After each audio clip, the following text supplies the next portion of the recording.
Hey, everybody, and welcome. I'm really glad you're here. Not just because this is one of my favorite leadership topics, but because I think it's one of the most important conversations that we can actually be having right now. So, today's session is called The Art of Leadership Through Coaching. And I want to start by offering a distinction, one that might feel obvious at first, but is actually at the heart of the leadership gap that many organizations are facing. So, managing is about outcomes, coaching is about growth. And while we need both, too many leaders are trapped in a loop of managing deliverables, checking timelines, enforcing KPIs, putting out fires, and they never have the space, tools, or support to actually support and develop the people that they need. And that's what this session is about. It's not about turning you into a professional coach. It's not about adding more to your plate. It's about shifting the way that you show up so that you can unlock the potential in your team, lighten your leadership load, and create the kind of culture where people actually want to grow. All right, now before we get too much further into things, allow me to introduce myself.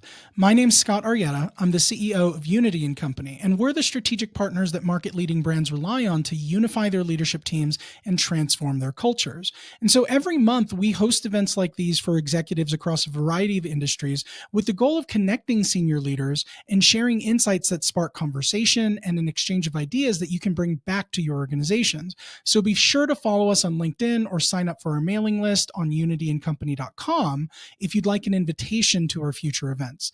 Now, without further ado, let's go ahead and dive into the topic for today's session. All right, now the truth is, most of us were promoted because we were great individual contributors. We got stuff done, we solved problems, we knew how to execute. But leadership isn't about solving faster or doing more. It's about making other people better. And that's a completely different skill set. So, as one of my favorite quotes puts it, before you are a leader, success is all about growing yourself. And when you become a leader, success is all about growing others. That's the late, great Jack Welch. Now, the problem is that no one really teaches us how to do that. We might get feedback that says delegate more or empower your team, but what does it actually look like in a one-on-one conversation? What does it look like in a performance review? What does it look like in a moment when someone on your team is struggling or stuck? Now, that's where coaching comes in. Because coaching isn't about being soft. It's not about therapy. It's not about avoiding accountability. At its core, coaching is about helping someone to arrive at their own insight so that the solution sticks, so that confidence grows, and so that the leader doesn't have to carry the mental load of every problem on the team. So in other words, coaching doesn't just help the person being coached, it helps the leader too. Because when you lead like a coach, something really powerful happens. You stop being the bottleneck. You stop being the only one who can connect the dots or make the decisions, and you start building a team that thinks, reflects, and leads alongside you.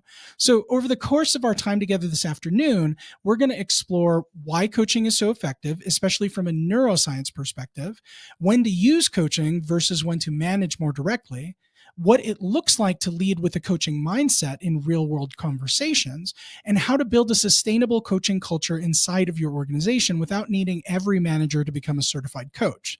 I also want to make this practical. So as we move through today, I invite you to think about a real person on your team, someone who's capable but maybe stuck, someone you want to see step into more ownership. And as we go, imagine how the ideas that we could explore today could shift the way that you support them. Because here's my promise, by the end of this session, you'll have at least one conversation that you can approach differently and a toolkit to make that shift with clarity and confidence. So let's dive in. All right, so let's ground this conversation in the reality that many of you are living every day. Your team is stretched, expectations are rising, and despite all the strategy, people feel disengaged, burned out, or unclear. So why coaching? Why now? The short answer is because traditional management is just no longer enough. I mean, according to Gallup, 70% of the variance in employee engagement can be directly attributed to the manager. Not the comp plan, not the company mission, the manager.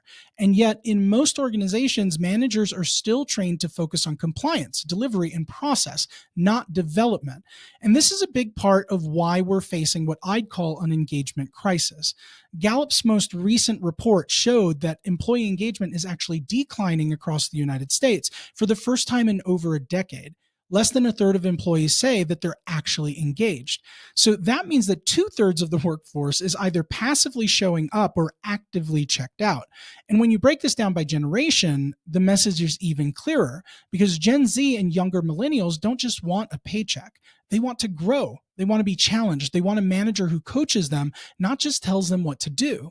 In fact, LinkedIn's 2023 Workplace Learning Report found that 80% of employees who have meaningful development conversations say that they plan to stay with their organization long term. And that's a staggering figure. And it tells us something important. People don't leave jobs. They leave managers. Or more precisely, they leave managers who don't know how to develop them. Now, let me be clear, this isn't about blaming the managers. Most managers are doing their best with the tools that they've been given. They're managing calendars, they're delivering on metrics, they're attending meetings all day long. And in that chaos, it's easy to forget or deprioritize the very thing that would make all of this more sustainable, which is developing your people. And this is where coaching becomes not just a nice to have, but a strategic lever. Because when you coach someone, you're not just helping them to solve a problem in a moment, you're building their capacity to solve future problems without you. And that's the real ROI of coaching. So in Deloitte's research on high-performing organizations, companies that build coaching into their culture are 44% more likely to have engaged employees and 39% more likely to achieve strong business results. So think about that. Just by shifting how leaders show up in conversations, by helping them move from directing to developing, we see measurable improvements in performance, engagement, and retention. Now, coaching works because it puts people back into the ownership of their growth. It helps them to connect the dots, to find clarity and take action, not because they were told to, but because they discovered it for themselves. And here's the deeper truth, because when people feel seen, when they feel like their ideas and their challenges matter, when they feel like their leader actually believes in their potential, they show up differently. And that's what makes coaching possible. So that's what today is really all about. We're going to get into the neuroscience next because there's a reason that this approach works so well. But before I do, I want to leave you with a question to sit with. What would your team look like if every person on it felt genuinely developed by you? Not just managed, not just supported, but developed. Let's keep that vision in mind as we move forward. All right, so let's talk about one of the most common misconceptions that I hear when we bring up coaching and leadership, because people tell us all the time, well, I already do this, or isn't this just good management? And it's a fair question because coaching is a form of management, but it's not the same thing as managing in the traditional sense. So let's break this down because managing is fundamentally about execution. It's about making sure that things get done on time, on spec, and on budget. And it's critical, especially when the risks are high or the employee is still building the skill set. Now, coaching, on the other hand, is about development. It's about the belief that the employee already has ideas, insights, and solutions within them. And your job as a leader is to help them to surface those insights and act on them with confidence. So let's look at a few distinctions. With management, the focus is on the tasks themselves. And with coaching, you're focused on the person and their potential. The modality of management is best used when you're dealing with low complexity process-based work. Coaching, on the other hand, is best suited for high complexity work or work that is creative or strategic in nature. So in management, you as the leader play the role as the problem solver or the person directing the work. And in coaching, you're more of a facilitator and a thought partner. So when you're managing, you're often the one providing the answers, enforcing the standards, tracking performance. And when you're coaching, you're asking questions, you're creating space for reflection, and you're building ownership. Now, here's where it gets really important because both of these modes are valuable. Coaching is not a replacement for management. And I would never suggest that you coach someone through every single deliverable on a tight deadline. That's not the point. The point is to help leaders build range, to know when to manage and when to coach based on the context and the person in front of them. So let me give you a real world example. Imagine that someone on your team just completed training for a brand new process. It's the first time they're running it solo. You wouldn't ask, so what do you think the steps are here? You'd say, here's the checklist. Let's walk through it together. That's management and it's necessary. Now, imagine the same team member 6 months later. They've mastered the process already. They're starting to ask deeper questions like, why are we doing it this way? What if we automated this step? Could I take on more responsibility? And that's when coaching becomes the right modality because you don't need to tell them what to do. You need to create a space where they can process, explore, and stretch. And this is especially true in roles where the work is ambiguous, creative, or cross-functional. In these contexts, there often isn't a single right answer. The value doesn't come from directing, it comes from developing. And here's the magic of coaching. When someone arrives at a solution on their own, when they connect the dots in a way that feels true and authentic to them, they're far more likely to act on it, to own it, and to remember it. So that's the shift that we're after. So the question isn't, should I coach or should I manage? It's what's needed here. Am I solving something for this person, or am I creating a space where they can solve it with me? Leadership at its best is dynamic. It's the ability to shift between roles, mentor, manager, coach, challenger, just based on what's needed in the moment. And when coaching becomes a part of that toolkit, then your impact multiplies. You start developing thinkers, not just doers. You start developing leaders and not just executors. And here's the truth behind this entire forum. The best leaders do more than just manage performance. They grow capability. So let's move into the neuroscience next and explore why coaching works so powerfully with how the brain is wired for insight, autonomy, and growth. Okay, so now that we've explored the difference between managing and coaching, let's look at why coaching works, not just intuitively, but neurologically.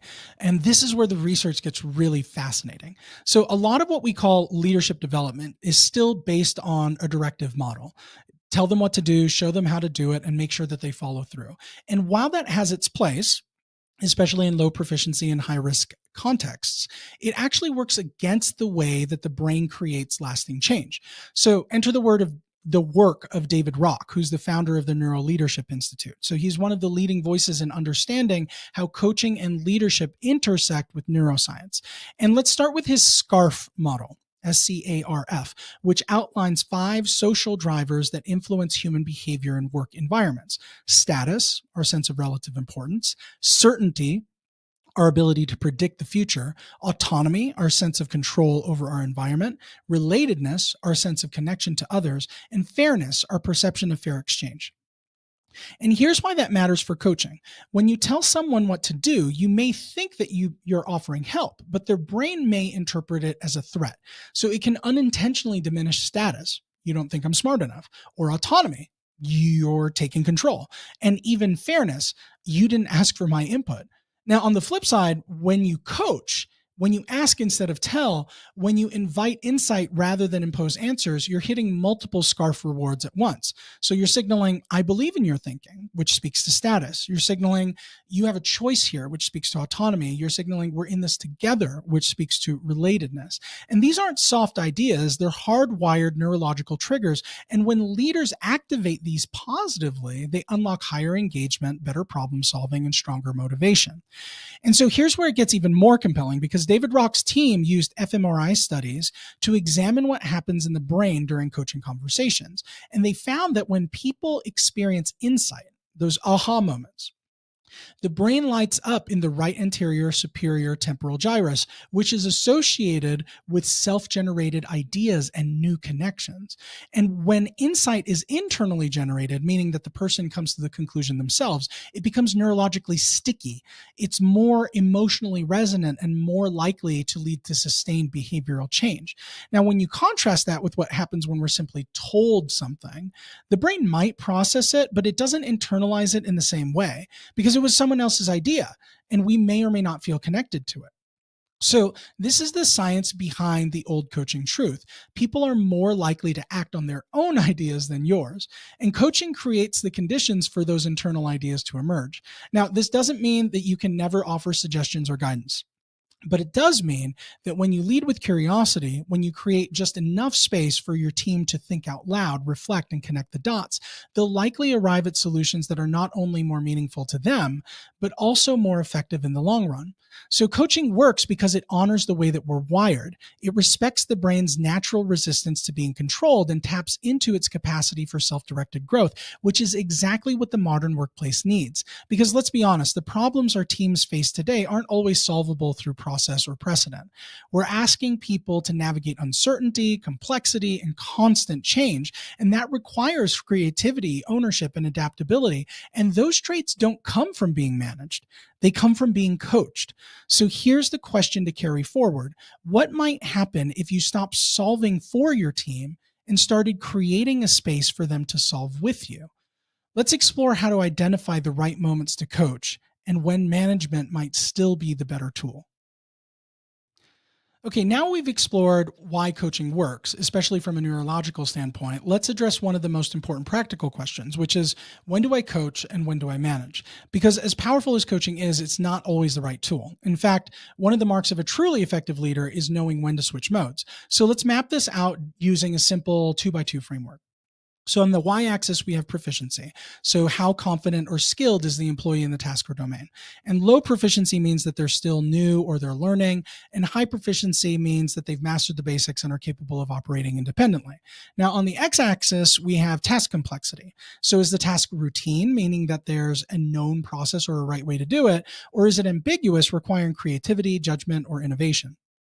And here's how the quadrants break down. So on the bottom left, you have low proficiency and a routine task, which means the right modality here is to teach or manage. And so think onboarding a new team member or training someone on compliance procedures. So in this zone, the best thing that you can do is provide clarity. You need to show them the process, walk through the steps.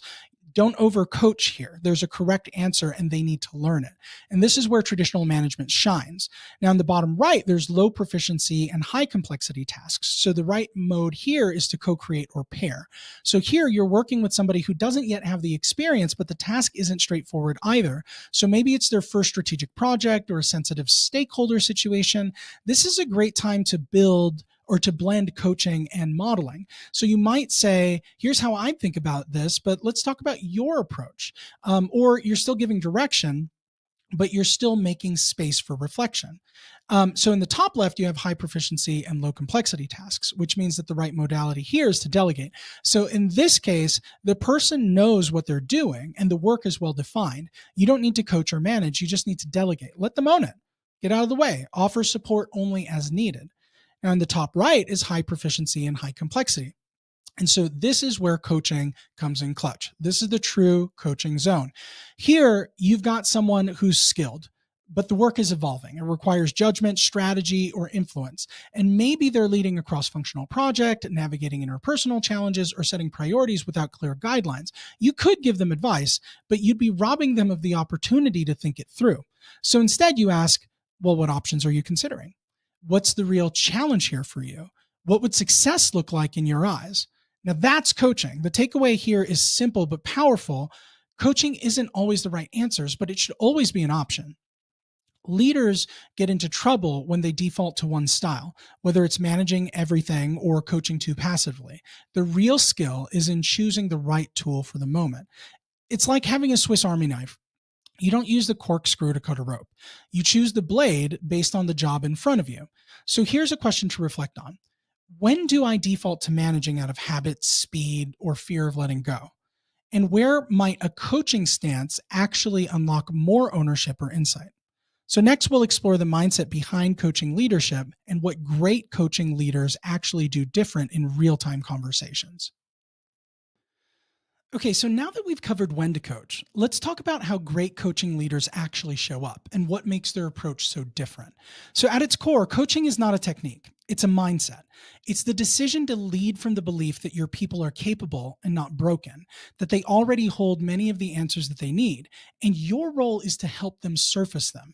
So, this is a fundamentally different orientation than most of us are taught in leadership. We're taught to solve, to fix, to move fast, to close gaps.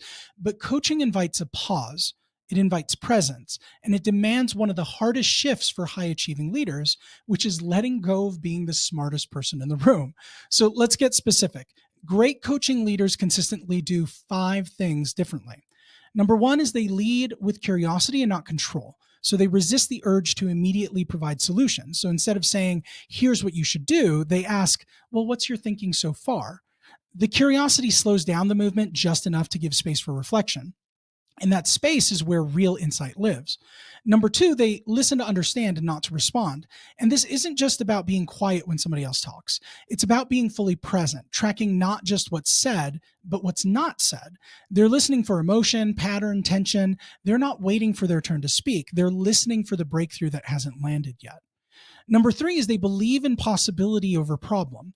Managing often keeps us focused on what's broken. So deadlines missed, blockers, risks. Coaching leaders hold a vision beyond the current state. They ask questions like, what's possible that we haven't considered yet? What strengths of yours might help here? They orient people towards agency instead of overwhelm. Number four is they partner and they don't prescribe. So coaching leaders don't position themselves as an authority with the answer. They co-create the path forward. They build ownership because when someone chooses a solution rather than receives one, they're more likely to follow through with that energy and commitment.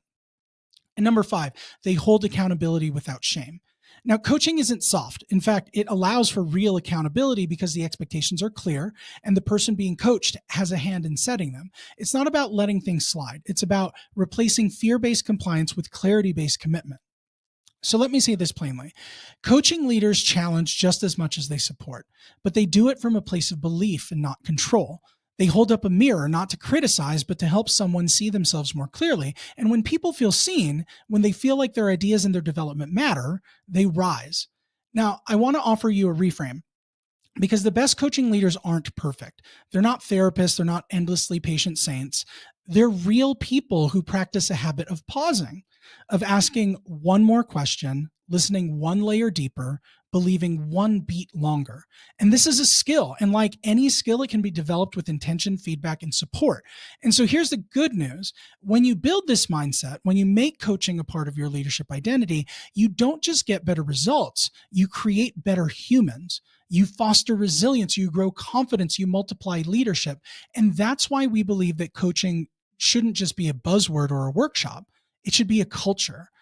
So let's shift gears now and talk about the how, a practical framework that you can use to structure your coaching conversations in your day-to-day leadership. All right, so at this point you might be thinking, well, that all sounds great, but what does it actually look like in conversation?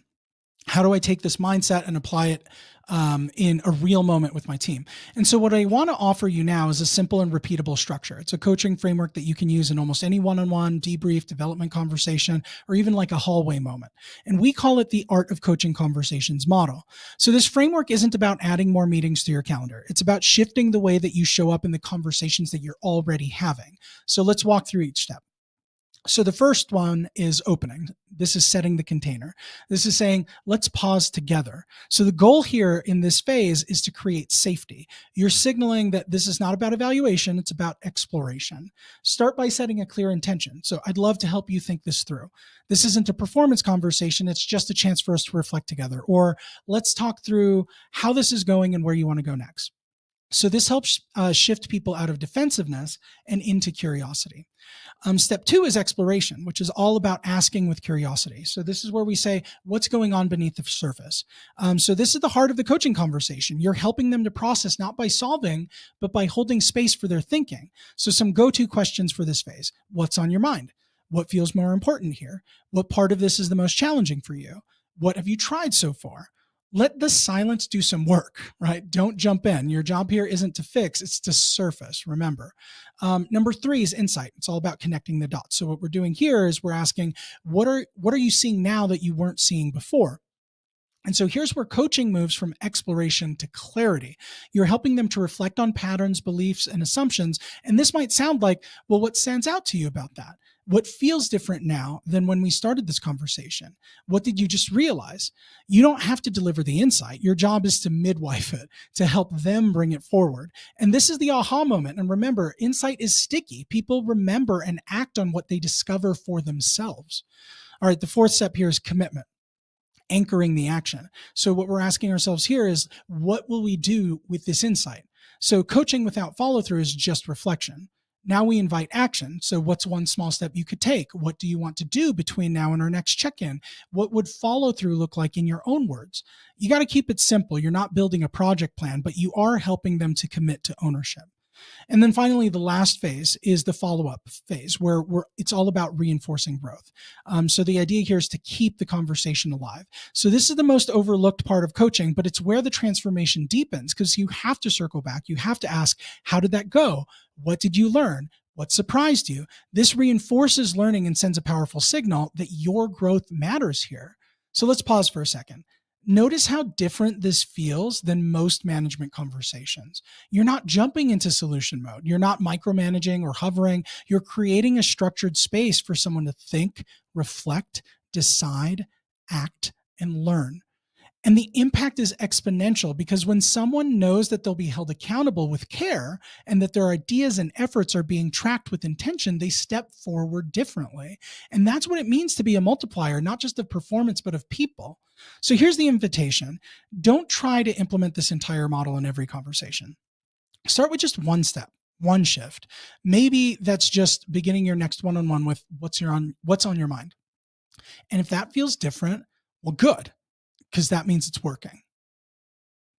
Okay, so we've talked about the mindset and we've walked through the model. And now the question becomes, how do we make coaching a habit, not just an idea that we talk about in sessions like this? Because the truth is, even the best coaching models won't change much if they stay trapped in slides or isolated moments. Real culture shift happens in the micro moments. It's the one-on-ones, the daily stand-ups, the hey, can I run something by you conversations. So let's talk about what it takes to embed coaching into the rhythm of leadership. So first, start small, but start intentionally. You don't need to overhaul every conversation. You just need to start with one question, one pause, one moment of curiosity. Michael Stanier in The Coaching Habit lays out 7 simple questions that you can use every day. And here are a few of my favorites. What's on your mind? And what else? What's the real challenge for you here? How can I help? What's your next step? Now, these are deceptively simple, but when used consistently, they shift the power dynamic. They create reflection. They build ownership. Second, embed coaching into existing rituals. So you don't need new systems. You need new behaviors inside of the systems that you already have. So in your one-on-ones, shift from status updates to developmental moments. Try starting with, well, what are you learning right now? Or where do you feel the most stretched? In team debriefs, go beyond what went wrong and ask, what insight are we carrying forward? In performance reviews, don't just evaluate, explore. What's feeling most energizing to you? What do you want more of next quarter? By integrating coaching into the flow of work, you make it sustainable. You make it normal. Third, make it safe to reflect. Coaching won't stick if the environment punishes vulnerability. You need to model it as a leader. You need to show your own learning edges. So saying things like, I don't have all the answers, but I'm here to think through it with you. Or I'm trying something new in how I lead. I'd love your feedback on it. These things create permission for other people to be in learning mode too. And fourth, building coaching capability across the org. So here's the thing, most managers want to coach, but very few have been taught how. They've been promoted for performance and not for people development. And without support, they default to what they know, which is directing, correcting, and controlling. But that's why building internal coaching capability is so powerful. It's not just a nice leadership skill. It's a multiplier. When organizations invest in coaching programs, they see real results, higher retentions, faster ramp times, stronger succession pipelines, better innovation and collaboration. But this kind of shift doesn't happen organically. It takes intention, and it helps to partner with somebody who's done it before. So at Unity and Company, we help organizations to build scalable, sustainable coaching cultures, from training frontline managers to equipping senior leaders to sponsor and model this shift themselves. And because here's the truth, if you want a culture of ownership, insight, and growth, coaching isn't optional, it's essential. So as we wrap this section, I want you to consider, what's one coaching behavior that I can commit to practicing this week? Where can I bring this mindset into the conversations that I'm already having? And who on my team or in my org might be ready to help me build this muscle? Because we're going to close in a moment, but I want to leave you with this. You don't have to be a certified coach to lead like one. You just have to believe in people's potential and be willing to meet them there. All right, so as we begin to close, I want to come back to the central idea that's been running through this entire session. Great leaders don't just manage, they multiply. They don't just ensure outcomes, they develop people, and they don't just solve problems, they build capacity. And they don't do it by accident. They do it through the intentional practice, day-to-day habit of coaching. And today we've explored what that really means. We've talked about why coaching works from a psychological and neurological standpoint, how to distinguish coaching from managing and where each is appropriate, what the mindset of a coaching leader looks and feels like, a practical framework that you can use in your own conversations, and the ripple effects that happen when organizations invest in building internal coaching capability. But now I want to shift the spotlight back to you, because while this session might be wrapping up, the real work, the real opportunity starts as soon as you leave this room. So I want to leave you with a few reflection prompts. So number one, what would change if you led more like a coach? Not just for your team, but for you. What would happen if you didn't carry every answer, if you didn't feel like the sole problem solver, if you created more space for others to rise? Number two is, what's one shift that you can make this week? Just one. Maybe it's starting your one on ones with a question instead of a status update. Maybe it's resisting the urge to give advice and asking one more open ended question instead. Maybe it's circling back to a conversation and saying, I've been thinking about the thing that you said. Number three, what do you want to become as a leader? Because this isn't just about better conversations. It's about the kind of leader and the kind of culture that you want to build. So if you want to lead a team that's confident, capable, and connected, if you want to model a kind of leadership that creates impact without burnout, if you want to be known as somebody who grows people, not just manages work, then coaching is one of the most powerful tools that you'll ever develop. And if you're thinking, I want this for my team, but I don't know where to start, well, that's where we come in, because at Unity and Company, we help organizations build internal coaching programs that actually work. We don't just drop in for a training. We partner with you to equip your leaders with coaching skills, shift mindsets around development, create a culture where coaching becomes the norm and not the exception. And if that's something that you're exploring, we'd love to talk, because coaching doesn't just help people grow, it helps leaders thrive. And organizations that figure this out, they're going to be the ones that win on retention, on innovation, on culture, and on results. So I want to thank you all for being a part of this conversation, for your willingness to explore, and most importantly, for being the kind of leader who cares about growing others, because that's what the best leaders do. They don't just manage, they multiply. They keep the conversation going, and let's build the kind of leadership, this